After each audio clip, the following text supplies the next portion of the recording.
So wow, what an episode. There's a lot going on this week. As always, I'm Al, this is a Geek in Review, and I'm going to be talking about Star Trek Prodigy Season 1, Episode 14. So if you haven't seen it, whatever. So yeah, a lot of familiar faces this week. Klingons, Xindi, and others. I'll get to that.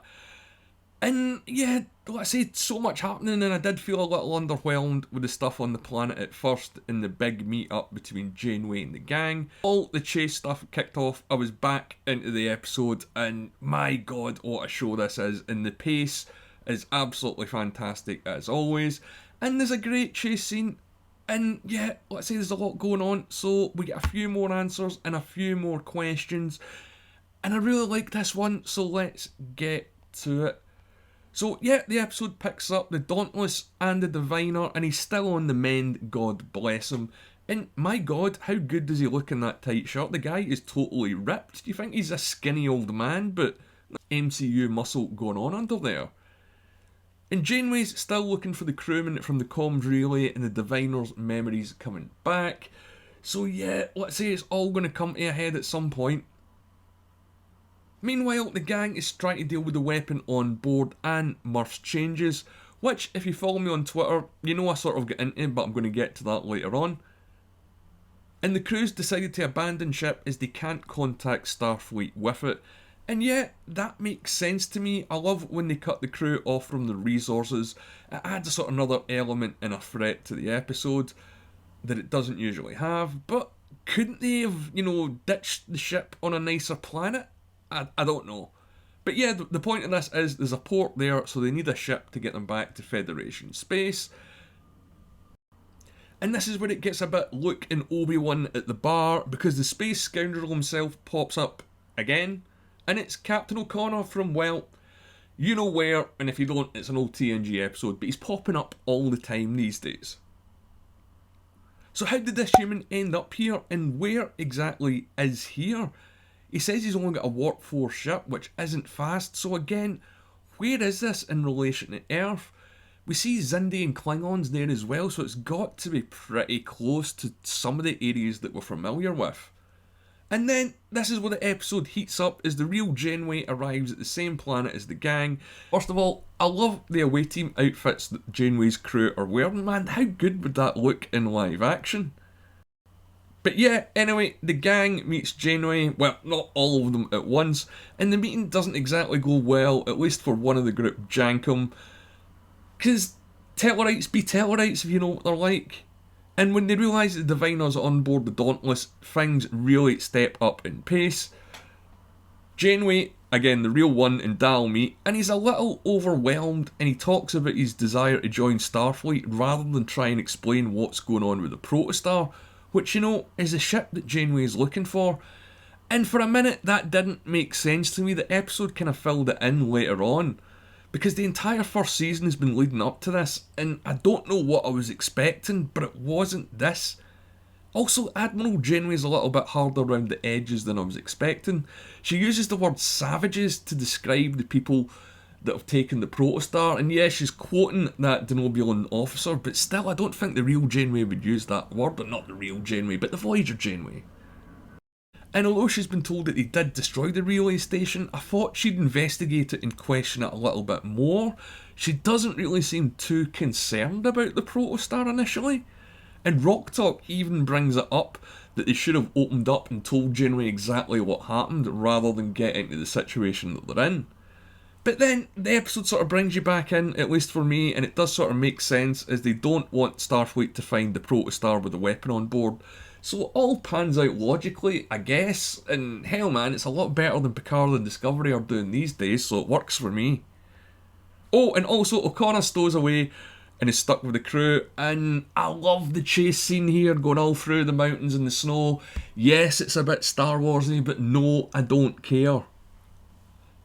This show constantly delivers on great visuals every week, and the barrier is really high these days with shows like House of the Dragon, The Orville, etc, etc. And I know there's other animation out there, I don't watch a lot of animated shows, I just really like how this one represents the universe that I enjoy watching.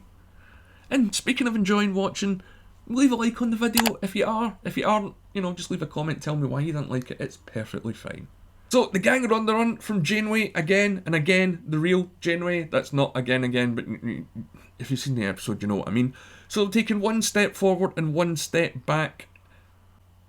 And the whole bit where the Protostar escapes the planet is getting chased by the Dauntless is a lot more along the lines of what I was expecting when these two crews meet up.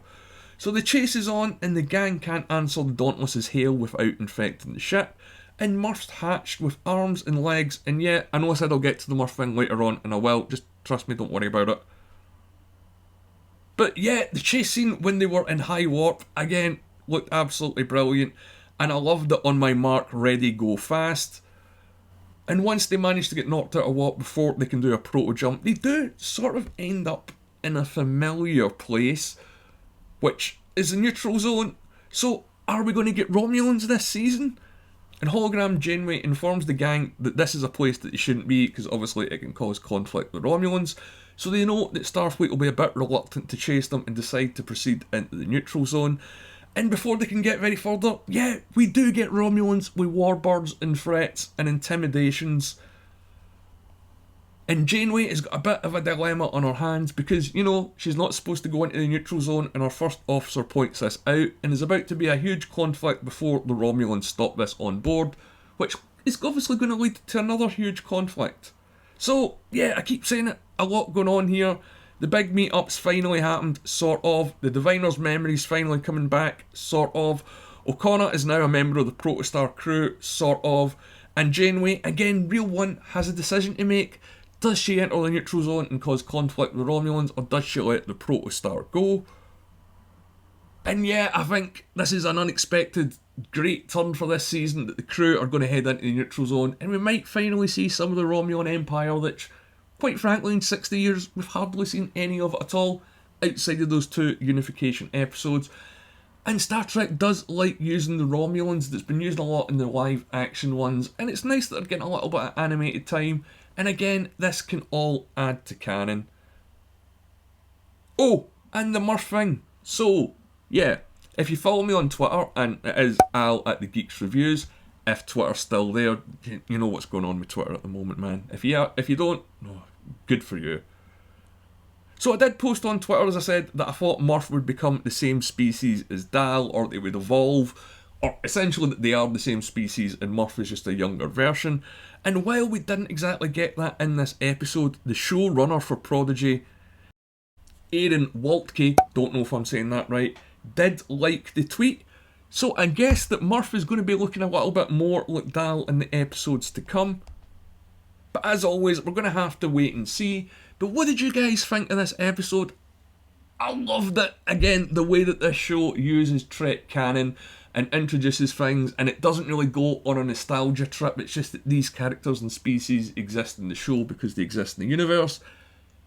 Best Star Trek show that's on at the moment, if you ask me. But I'm asking you, what do you think? Let me know in the comments below. Or again, you can follow me on Twitter, if it's still there, at the Geeks Reviews.